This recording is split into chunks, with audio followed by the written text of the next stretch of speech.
Day 101. I hit 200 population and immediately unlocked the training ground, supply depot and stockade as well as some knowledge points and innovation points. I then build a training camp. I then unlock the smithy, allowing me to produce swords and long swords from just ore and coal that will be made into metal and then will be converted into those. Day 102. I increased the amount of workers fishing to meet the food demand. Day 104. I decided to start a trade agreement with a neighbour to start selling anything that I made in surplus, primarily focusing on the carpenter as I had a lot of forest. At this point, I wasn't sure if I wanted to go for mercenaries or just home troops. I also had to get rid of a third of my storage to be able to afford this too. Day 106. I added another road as this looked nice in this position, as well as a second one. Oh yeah, I also built another training ground as I had the high unemployment, so I had to put those lazy bastards to work somewhere. I then added some more vegetable farms since I was low on food too. Day 107. I added a clay mine to be used in the labs, as well as another fishery. I also added the weaver since the cotton farm was finally finished after waiting for so long for the Amevians to stop being lazy, get off Discord and, actually do some hard work. Fast forwarding to day 109, I then added the first lab, which will be one of many. This will provide additional innovation points for upgrades. Day 111, I added another vegetable farm, as well as some more roads. On day 112, I allowed more immigrants to enter, as I was running low on workers. Day 115, another egg farm. And on day 116, as I was building another woodcutter, I got a notification demanding I hand over a lot of fish, some other foods, and 3,000 gold,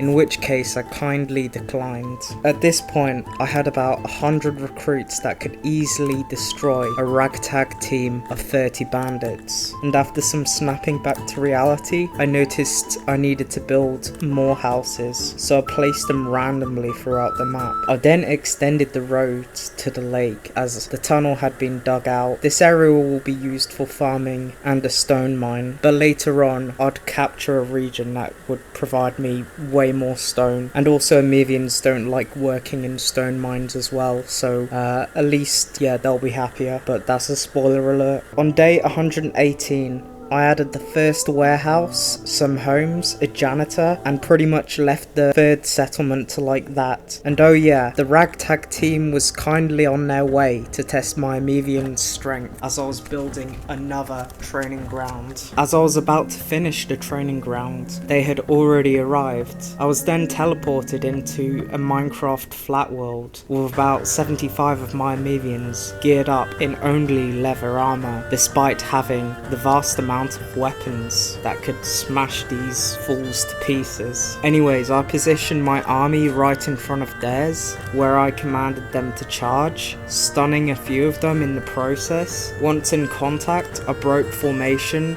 to chase them down, in which case there was no point, as I'd already won. I got to keep a lot of their loot and added some more houses in celebration. Day 119, I unlocked herb farms, allowing me to easily make rations with meat, as well as unlocking a stage to boost overall happiness, as Amevians liked watching clown shows. I also noticed no one was working on the third settlement, so I placed down some more roads and pastures and watched as nothing happened, as I forgot to place down a workstation. Day 120, another vegetable farm and a warehouse for the blacksmith, as well as for close proximity to two of the mines. Oh yeah, this was also a good time to add a hatchery, so I wouldn't need to rely on immigration to increase population. That rhymed. On day 121, I got a strange demand and accepted it to boost opinion. On day 126, I added a road down south, as I planned to build more of the city on this vast sand area. On day 127, I added a speaker, and a stage to improve the quality of life in this new settlement, while also forgetting to place down a workstation. On day 128, I decided to add a small iron and coal mine. For the metal production, larger mines require more furniture for maintenance, so I made them small because of this. On day 130, it was a good idea to mass produce wood products, such as furniture, warhammers and shields, as they sold for a lot typically. I built a carpenter for each product. I tried to make a small courtyard, but it did not look so good in the end. Oh well. Day 131, I added some more torches, cause why not? On day 132, it was time to get the bad boy woodcutters out and ramp up wood production, as I was now going to be mass producing a lot of wooden products, despite the fact that Amevians are quite bad at carpentry. On day 133, I added some export depots, and on day 134, I created 2 pastures and a vegetable farm. On day 136, I unlocked a new title, allowing me to further improve food production on the tech tree. Fast forwarding 5 days, I reached day 141, where I allowed more immigrants to enter. Day 143, I selected the items I wanted to sell, as the depots were finally finished. Then I closely monitored the minimum prices, as the more you sell, the cheaper the item becomes. I also made sure I wasn't overselling everything, so I set a limit. Day 145, I added more cow pastures, as shield makers needed leather for some reason. On day 147, I then added some more roads as well as houses. Day 148, I added some more. Day 149, another globalian pasture, as I still waited for everything else to get built. Finally,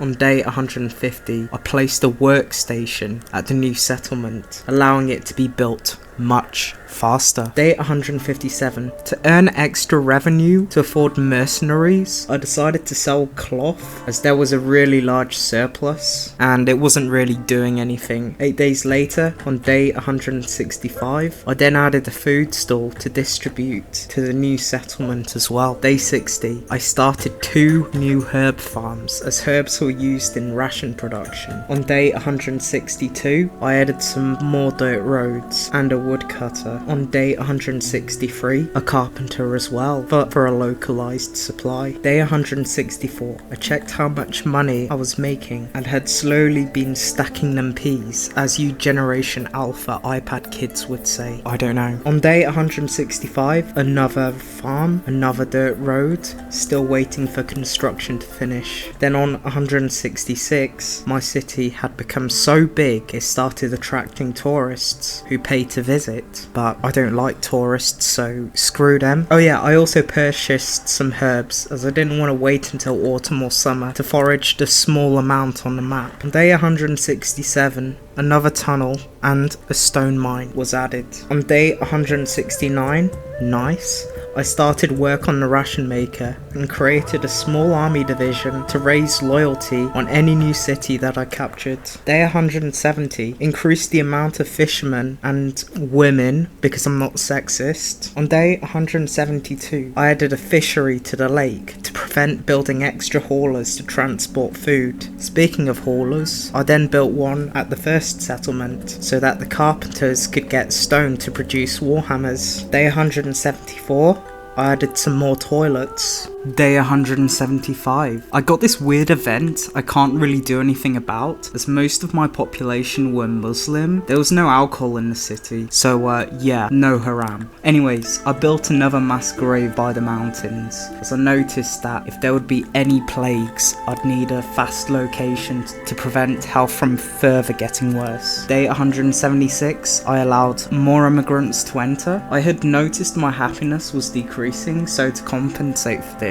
I allowed my plebs to consume as much stone as they desired.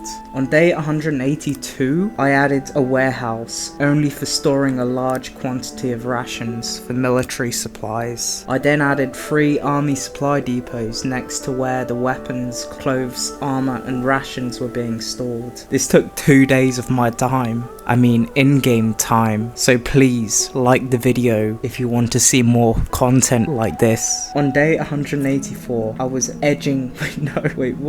eyeing who would be my first victim and decided on the nearest free city, as it had good stone deposits, and no one cares if you capture free cities in this game. Your neighbours wouldn't care at all because they have no relations with your neighbours, hence opinion can't be ruined by invading free lands. Then all of a sudden, they bumped into me as I was travelling, and I applied the same method as before. I charged at them immediately, and they broke formation without even thinking about it. All of a sudden, the city was ours. I then needed to wait for the panic to drop down in the city, but I started taxing stone and money anyways. On day 186, after a large missing workforce and some desertions, I recalled 150 troops back home, but needed to wait 3 days for them to do so. 3 days later, day 189, I could shut off the stone mines, which reptilians hated anyways, as I was taxing all the stone I could ever need.